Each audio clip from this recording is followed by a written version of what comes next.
C'est le verset 6. Mais pourquoi la femme demande à son mari d'être comme un seau sur les quais et sur son bras? Vous voyez? C'est une bonne chose que la femme demande. Il faut être très souple. Parce que nous avions dit que le véritable Salomon, c'est Dieu lui-même. C'est le Seigneur Jésus-Christ. Et sa femme, c'est nous, l'épouse. Vous voyez?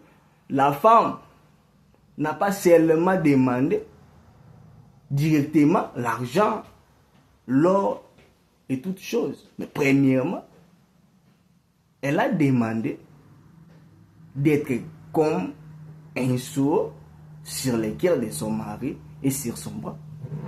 Vous voyez? Or, si nous lisons Deutéronome chapitre 6, les versets 6 à 9, nous verrons que Dieu dit à Israël que les commandements, ce que je vous donne, vous allez les lier sur votre cœur. Vous ne pouvez jamais oublier.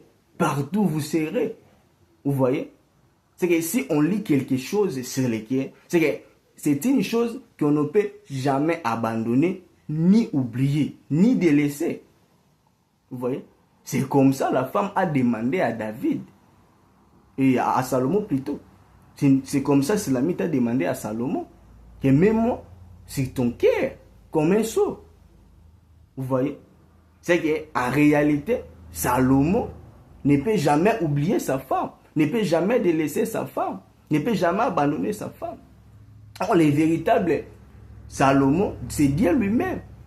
Vous voyez, d'après Hébreux chapitre 13, le verset 15, la Bible nous dit, Dieu a dit, il ne peut jamais nous délaisser, ni de nous abandonner. Vous voyez, Dieu ne peut jamais nous délaisser, ni nous abandonner. C'est que nous sommes comme des sceaux sur le cœur de Dieu, sur le cœur du Seigneur Jésus-Christ. Vous voyez, c'est que les hommes peuvent t'abandonner, les hommes peuvent te délaisser, mais il n'y a que Dieu qui ne peut jamais t'abandonner, ni de te laisser. Vous voyez, c'est que c'est les sceaux sur le cœur des maris. Vous voyez, c'est ce que la femme a demandé.